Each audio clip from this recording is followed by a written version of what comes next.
Well, hello everyone. This is Lawrence making another video or trying to get some more content on my YouTube page. And I've been meaning to do that for a little bit, but get busy with other things and other things just roll over me. Anyway, for this video, I'm going to discuss the new Paul McCartney album, and there it is up there. The Boys of Duggan Lane L24. And I was watching the video observation from a YouTuber called Fathom. And she does great, she has a great channel. She does Beatle commentary and observation on their music. And she is able to really make astute observations. So I watched her video on this new album. She was running down some of the songs and how they, some of the ideas for the song relate to McCartney's solo work and Beatle work. And I have some observations myself where she came up with 3 pages. I came up with 1 page and I jotted them down there, and I like to go over them. Okay, so we'll hold on, fasten your seatbelt, and we'll try to keep this video under 15 minutes.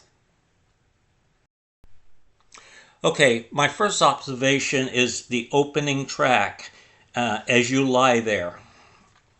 As you lie there, as you lay there, whatever. And this is a song, it's the opening track. It's a great beginning track for the album. And Paul McCartney starts off with a narrative about reminiscing about a first crush and going by her window, I guess as a teenager. And so he's remembering that. And I thought it was kind of interesting because Paul's had a long life with a wonderful wife of Linda for many years and kids, and now his current life, and he has found happiness again in marriage. But he's reminiscing about this old early crush. And here's the comparison. If you listen to the Kinks song, Come Dancing, there's at the 2 minutes into the song, there's a narrative of a little boy reminiscing about, I think it was his brother or something, and a girl going out and kissing, and but he talks about it as Paul does with this song at the beginning, and even mention a silhouette. So that's my first observation. So go to the Kinks song and listen to it. Take note of the 2-minute point where there's a narration, and then listen to the Paul song, As You Lay There.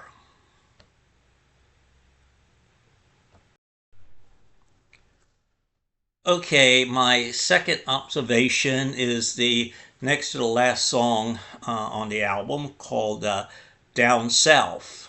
And yeah, it's about Paul reminiscing his time with George Harrison when they first met, 2 teenagers, hitchhiking, taking a ride down south, and conversations about what they have in common, guitars and music and all that.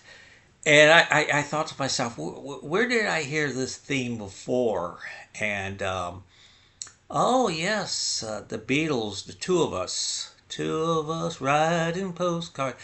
And so I looked it up on AI, and this is what it read.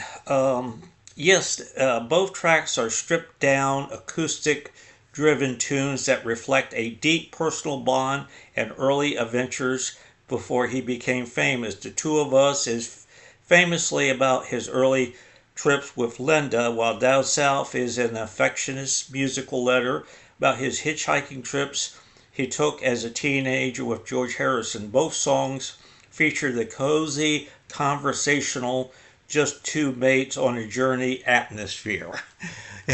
So that's what I thought when I heard Down South. Two of us came to mind, and I just read it. So that's a similarity. I really love this track because uh,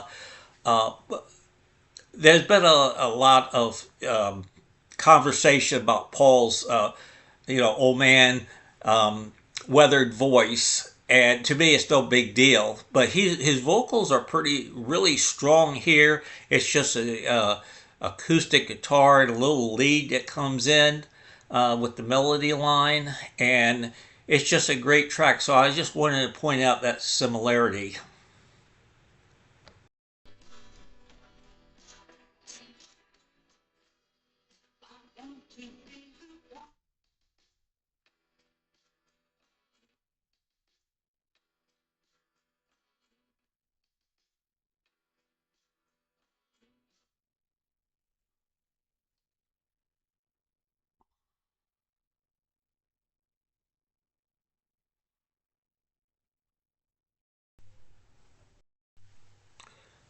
Okay, we're back.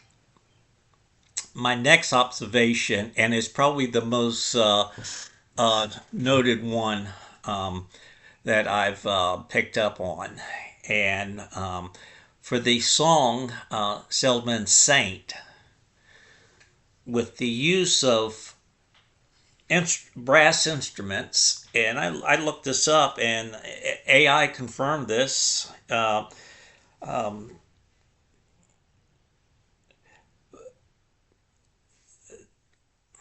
I'm getting my thoughts, okay?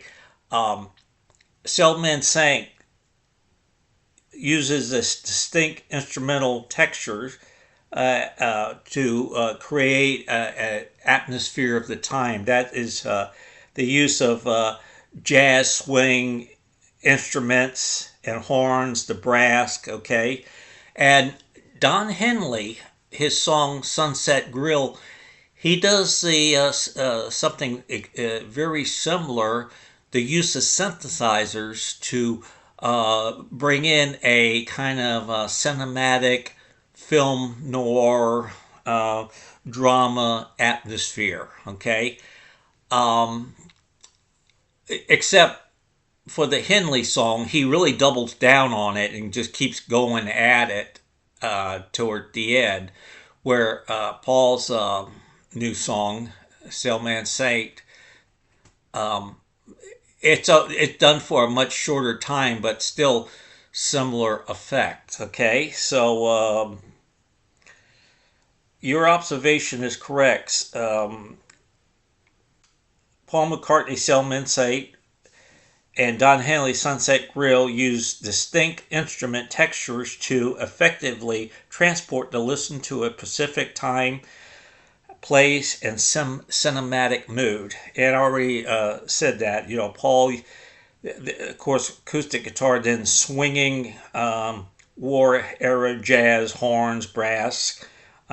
Interlude act as a time machine, establishing the authentic atmosphere of the 1940s dance hall and resilience of the parents, where the Sunset Grill uh, uses the synthesizer layers, built a cinematic late night atmosphere, film vibe that match noir that matches the theme of the modern urban detachment. Okay, so that was the big thing I picked up. Just listen to the two tracks. Now Paul's interlude instrumental is much shorter, where the Don Henley song it comes in and goes all the way toward the end. Okay, so that's what I picked up on.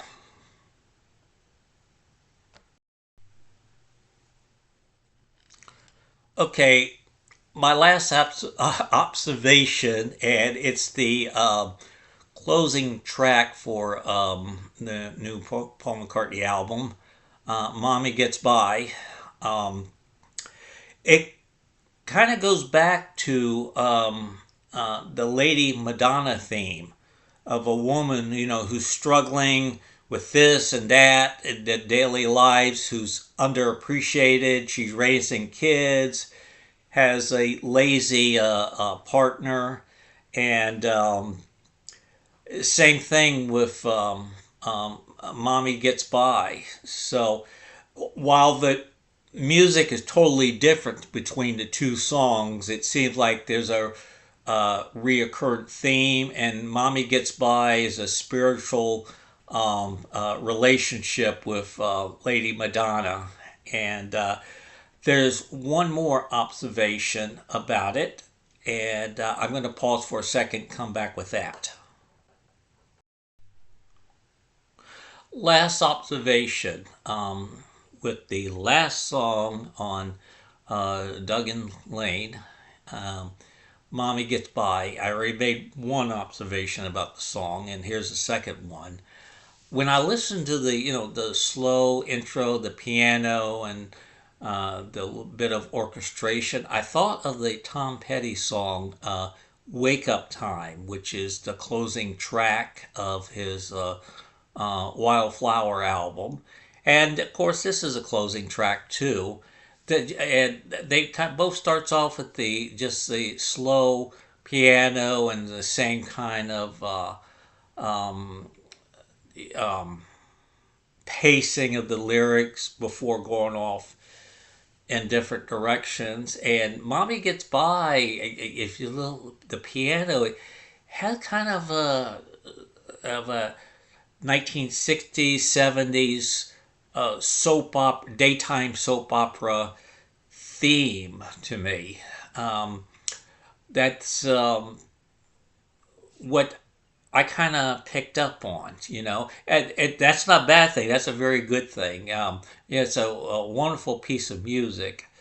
But if you told Paul, hey, sit down in that time and write a instrumental piece for, like Days of Our Lives, I think he would come up with something like that. So those are my observations, and I like to end with doing something funny here. So I'm going to adjust the screen so you can see that great beetle picture behind me. And I think that was taken at Brian Epstein's house, a little party to celebrate the release of Sgt. Pepper. So that was then. And oh boy, you gotta see how fat I am.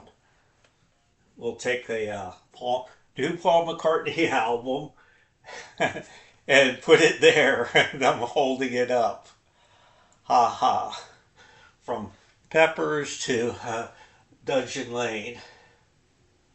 So that was Penny Lane. Penny Lane. This is Dungeon Lane.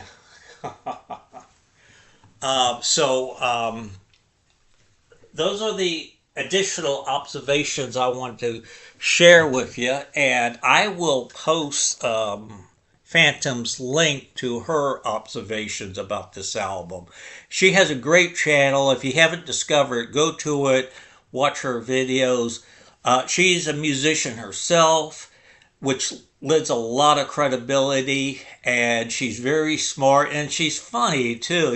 Very nice person you would like to have over for a cup of coffee and just talk.